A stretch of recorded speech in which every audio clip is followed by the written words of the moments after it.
Halo, balik lagi di channelnya Betet Motovlog. Jadi di depan saya ini ada Suzuki XL7. Nah, ini tipenya tipe beta ya. Kita cek semuanya di bagian dalamnya. Nah, khusus di tipe beta ini dia sudah menggunakan cruise control, ada audio steering switch, terus ada multimedia lainnya, tapi dia punya layarnya ini masih belum bisa menggunakan Android Auto atau Apple CarPlay ya. Dia mirroring dengan Android dan Apple CarPlay.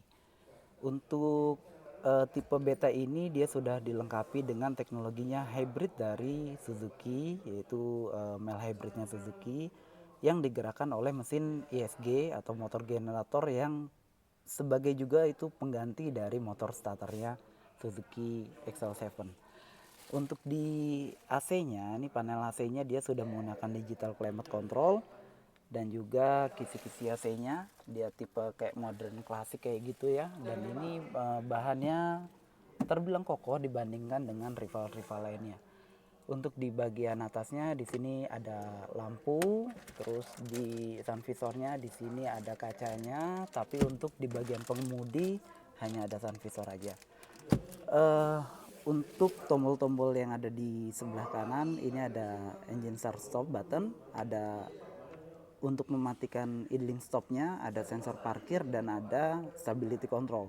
Nah, untuk di XL7 karena dia sudah menggunakan lampu LED ya, jadi dia ada leveling lampnya nih di sebelah sini.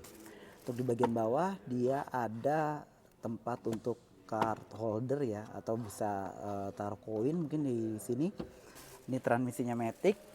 Nah, ini yang diunggulin dari XL7 adalah matic masih menggunakan 4 kecepatan torque converter. Beda nih dengan rival-rival yang lain sudah menggunakan CVT ya, tapi kalau Suzuki masih menggunakan torque converter 4 kecepatan. Di sini ada nilai plus karena untuk maintenance-nya jadi lebih mudah dan biaya perawatannya pun jauh lebih murah ya dibandingkan dengan CVT.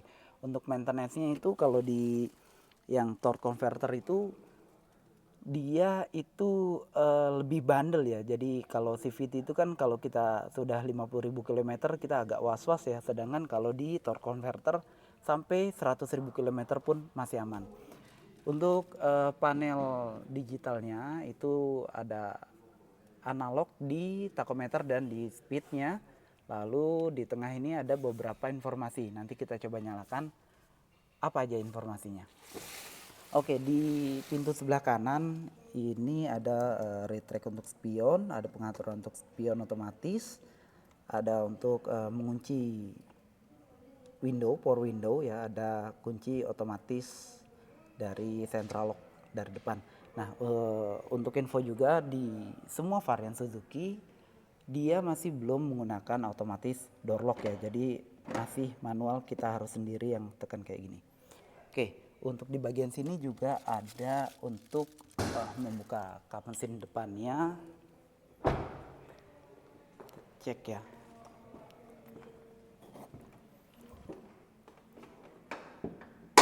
Nah, nah ini untuk tampilan mesin depan dari K15B yang digunakan oleh Suzuki XL7.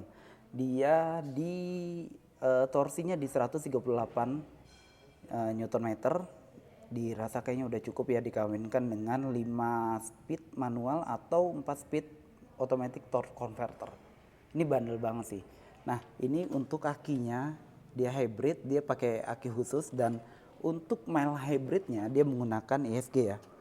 Nah, itu di situ untuk mengeras sebagai juga untuk jadi mesin itu ya, apa motor starternya dari Suzuki XL7 atau mesin K15B-nya ini.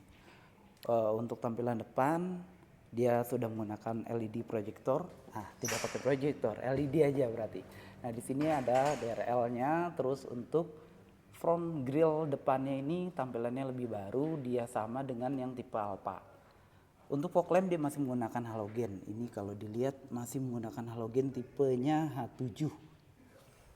Nah, terus untuk overall dari tampilan tengah sampai ke belakang ini dia sama persis dengan R3, cuma bedanya untuk di XL7 dia sudah menggunakan roof rail Jadi kesan SUV-nya tuh lebih ada di sini.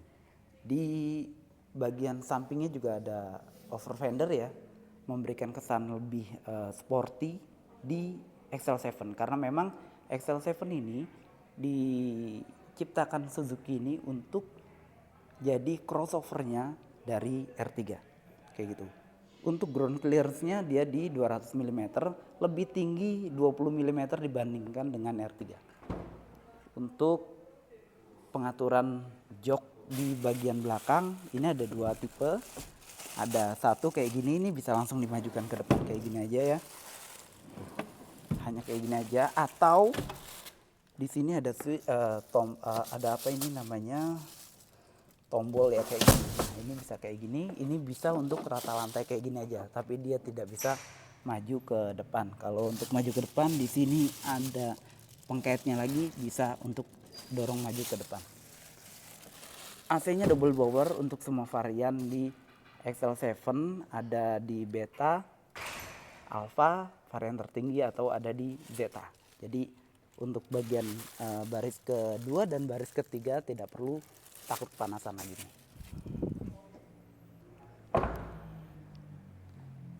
Lanjut kita ke bagian belakang.